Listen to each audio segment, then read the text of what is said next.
Who was the man with the iron hand? And who also made the term "kiss my arse" famous? Götz von Berlichingen, a knight who fought against the Swabian League, the Holy Roman Emperor Maximilian I, and the powerful House of Habsburg. He clashed with the armies of Charles V, battled against the forces of Bavaria, and even joined the Peasants' War, only to later swear fealty to the emperor. His story is one of rebellion, resilience, and an unbreakable spirit. But how did this warrior, despite losing a hand, become one of the most feared and respected figures of the German Renaissance? Born around 1480 in Franconia, in what is now modern-day Germany, Gottfried Götz von Berlichingen was part of a minor noble family that held a small castle near Jagdshausen. The region was a hotbed of feudal conflicts, with knights, mercenaries, and noble families vying for power. By his teenage years, Götz had joined the service of the powerful Margrave of Brandenburg-Ansbach, where he learned the art of warfare and strategy. His first recorded battle experience was during the campaigns of the Swabian League, where he fought as a mercenary, honing his skills in both mounted and foot combat. This upbringing and early exposure to the brutality of medieval warfare shaped his future as a warrior. Raised in a world of knights and feudal conflicts, Götz embraced the chivalry code and quickly earned a reputation for his skill in battle. As a young man, Götz served as a mercenary, fighting in numerous campaigns during the late 15th and early 16th century. But one event would change the course of his life forever. In 1504, during the siege of Landshut, a key conflict in the War of the Bavarian Succession, Götz lost his right hand to a cannonball while leading a cavalry charge. He was only 24 years old at that time. This injury, which would have ended the career of most knights, instead became his defining feature. Despite the agony and the long recovery, he refused to surrender to fate. For most knights, such an injury would mean the end of their career, but not for Götz. Determined to continue his life as a warrior, Götz commissioned not just one, but two advanced prosthetic hands made of iron.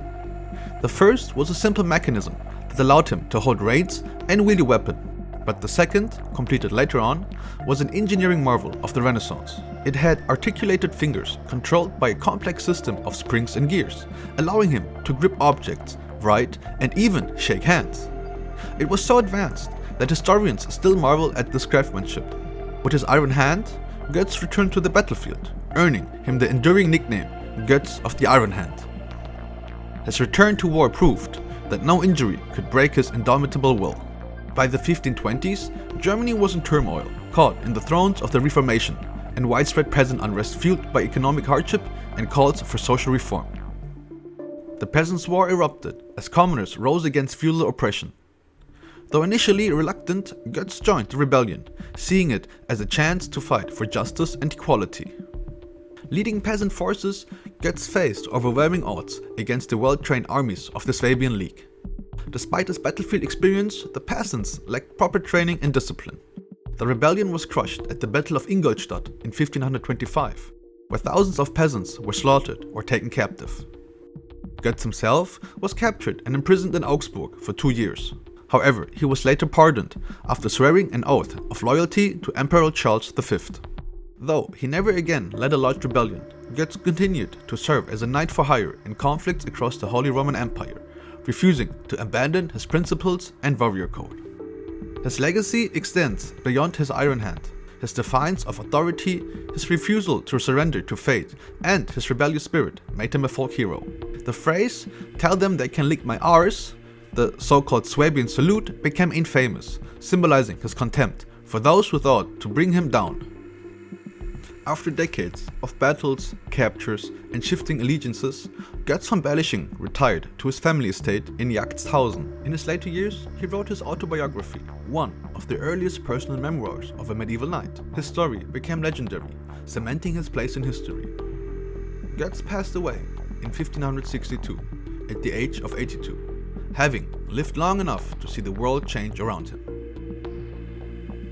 His life inspired countless works, including Johann Wolfgang von Goethe's 1773 play called Götz von Berlichingen, which cemented his reputation as a romanticized outlaw knight. To this day, he is celebrated as a warrior who refused to bow to fate or authority. What do you think of this iron-handed knight? Let us know in the comments, and if you have other interesting figures you would like to know more about, also let us know in the comments. Don't forget to like, subscribe and share this video, which would help us a lot.